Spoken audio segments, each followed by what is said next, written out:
ሰላም ክብራትና ክብራን ውድ የአዲስ ጤና ዩቲዩብ ቻናል ቤተሰቦች እንደምን አላችሁ? በሌላ ቪዲዮ ተገናኝተናል። በዚህ ቪዲዮ ላይ የምንመለከተው ስለ ስኳር ድንች ነው።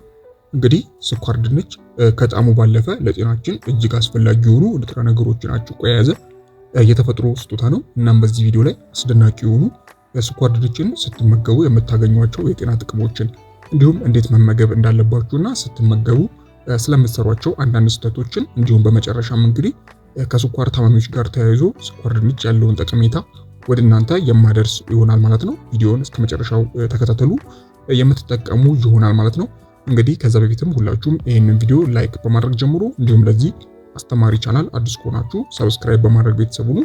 አሁን በቀጥታ ወደ ጉዳይ ሳልፍ እንግዲህ የስኳር ድንች አስደናቂ የሆኑ የጤና ጥቅሞችን ስናይ የመጀመሪያው እንግዲህ በንጥረ ነገር የበለጸገ መሆኑና የሚያጠግም መሆኑ ወሳኝ ያደርጓል። እንግዲህ አንድ መካከለኛ ስኳር ድንች ለሰውነታችን የተለያዩ ንጥረ ነገሮችን ይሰጣል። ከነዚህ ውስጥም ቫይታሚን ኤ ነው። ቫይታሚን ኤ በከፍተኛ መጠን በተለይም ለአይን ጤና በጣም ወሳኝ የሆነ ንጥረ ነገር ነው። እንዲሁም ቫይታሚን ሲ እና ፖታሲየም ለሰውነት ጥንካሬ፣ ፋይበር ለሆድ ድርቀትና ለስርዓተ ምግብ መሳለጥ፣ እንዲሁም ስኳር ድንች ጥሩ የካርቦሃይድሬት ምንጭ ነው። ይህም ቀኑ ሙሉ ጉልበት እንዲኖራችሁ ይረዳል ማለት ነው። ስለዚህ የመጀመሪያው የስኳር ድንች ጠቀሜታ እንግዲህ በንጥረ ነገር የበለጸገ መሆኑ ነው። ይህም እነ ቫይታሚን ኤ፣ ቫይታሚን ሲ እና ፖታሲየም፣ ፋይበር እንዲሁም ጥሩ ካርቦሃይድሬት የያዘ በመሆኑ ለሰውነታችን ወሳኝ እንዲሆን ያደርገዋል ማለት ነው።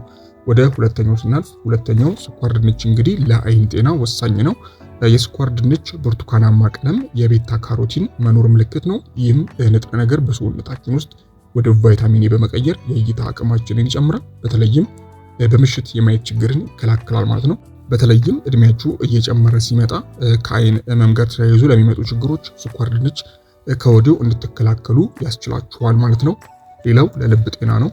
እንግዲህ ስኳር ድንች በውስጡ የያዘው ፖታሲየም የደም ግፊትን ለማስተካከል ሲረዳ፣ ፋይበሩ ደግሞ በደማችን ውስጥ ያለውን የኮሌስትሮል መጠን የሚጠብቅ ይሆናል። ይህም ልባችን በጤናማ ሁኔታ እንዲመታ ወይም ጤናማ እንዲሆን ያደርጋል።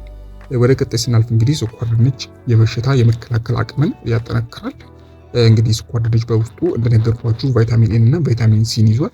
በዚህም የበለጸገ በመሆኑ ሰውነታችን ልዩ በሽታዎችንና ኢንፌክሽኖችን በጽናት እንዲከላከል ይረዳዋል ማለት ነው። ወደ ቀጣዩ ስናልፍ እንግዲህ ቀጣዩ የስኳር ድንች ጠቀሜታ ለምግብ መፈጨት ስርዓት ነው።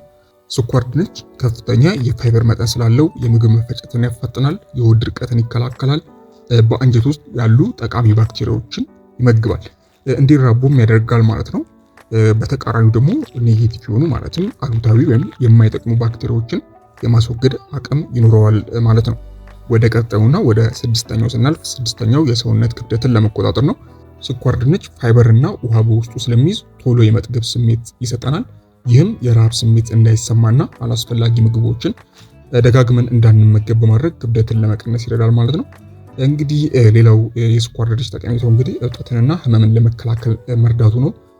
በስኳር ድንች ውስጥ ያሉት አንቲኦክሲደንቶች በሰውነታችን ውስጥ የሚፈጠሩ ጥቃቅን እብጠቶችን በመከላከል የሰውነት ሴሎቻችን እንዳይጎዱ ይጠብቃሉ ማለት ነው። ስለዚህ እነዚህ ዋነኛ የሚባሉ የስኳር ድንች ጠቀሜታ ናቸው ማለት ነው። አንደኛው በንጥረ ነገር የበለጸገ መሆኑ፣ ሁለተኛው ለአይን ጤና፣ ለልብ ጤና፣ በሽታ የመከላከል አቅምን ማጠናከሩ፣ ለምግብ መፍጫ ስርዓት መጠቅመሙ እንዲሁም የሰውነት ክብደት ለመቆጣጠርና እብጠትን እንዲሁም ህመምን ለመከላከል መርዳቱ ወሳኝ ያደርገዋል ማለት ነው። እንግዲህ የስኳር ድንችን ሙሉ የጤና ጥቅም ለማግኘት ቀቅላችሁ ወይም ደግሞ በእንፋሎት አብስላችሁ ወይም ደግሞ በፉርኖ ጋግራችሁ መመገብ ትችላላችሁ ማለት ነው። በተለይ እንግዲህ በዘይት መጥበስ ግን የጤና ጥቅሙን በመቀነስ ካሎሪውን ስለሚጨምር ጥንቃቄ ማድረግ ይኖርባችኋል ማለት ነው።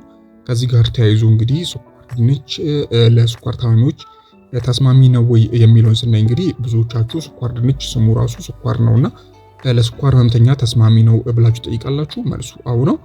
ነገር ግን አዘገጃጀቱ የምትመገቡት መጠን ላይ ጥንቃቄ ማድረግ ይኖርባችኋል ማለት ነው። ስኳር ድንች እንግዲህ ለስኳር ህመምተኞች በተለያዩ ምክንያቶች ጠቃሚ ይሆናል። የመጀመሪያው በፋይበር የበለጸገ ስለሆነ ነው።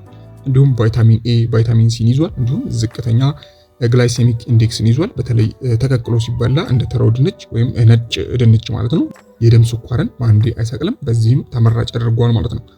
እንግዲህ ከስኳር ህመም ጋር ተያይዞ ጥንቃቄ የሚያስፈልጋቸው ነጥቦች አሉ። ከነዚህ ውስጥም ስኳር ድንች ምንም እንኳን ጠቃሚ ቢሆንም ካርቦሃይድሬት እንዳለው ወይም ደግሞ መያዙን መዘንጋት የለባችሁም። ስለዚህ በብዛት መመገብ የደም ስኳር መጠንን ሊጨምር ይችላል ማለት ነው። እንዲሁም አዘገጃጀቱ ወይም የምታበስሉበት መንገድ በጤናማነቱ ላይ ትልቅ ልዩነት ያመጣል። ስለዚህ ጥንቃቄ ማድረግ አስፈላጊ ነው። እስቲ የስኳር ህመምተኞች እንዴት ቢመገቡት ይመረጣል የሚለውን ስናይ የመጀመሪያው ቀቅላችሁ ወይም ደግሞ በእንፋሎት አብስሎ መመገብ ወሳኝ ነው። ይህም የደም ስኳርን የመጨመር እድሉን በጣም አነስተኛ ያደርገዋል። እንዲሁም ከፕሮቲን ወይም ጤናማ ቅባቶች ጋር መመገብ ነው።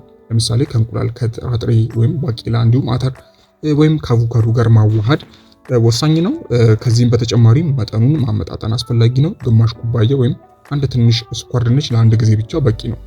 ከዚህ በተጨማሪም እንግዲህ ተፈጥሯዊነቱ የጠበቀ መሆን አለበት። እንደ ቺፕስ ወይም ደግሞ በዘይት የተጠበሰ ሳይሆን እንዳለ ተቀቅሎ ቢበላ ነው የሚመረጠው ማለት ነው። መወገድ ወይም ደግሞ መቀነስ ያለባችሁ ነገር እንግዲህ በዘይት በደንብ የተጠበሰ ስኳር ድንችን ማቆም ይኖርባችኋል። ማለትም ከጣፋጭ ጋር በተለይ ከስኳር ጋር ከማር ጋር ወይም ከሌሎች ጣፋጭ ነገሮች ጋር መመገብ የለባችሁም።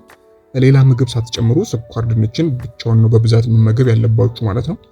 ወይም ከተቻለ እንግዲህ ከላይ ከነገርኳችሁ ፕሮቲኖች ጋር በመጠኑ ማቀላቀል የሚቻል ይሆናል።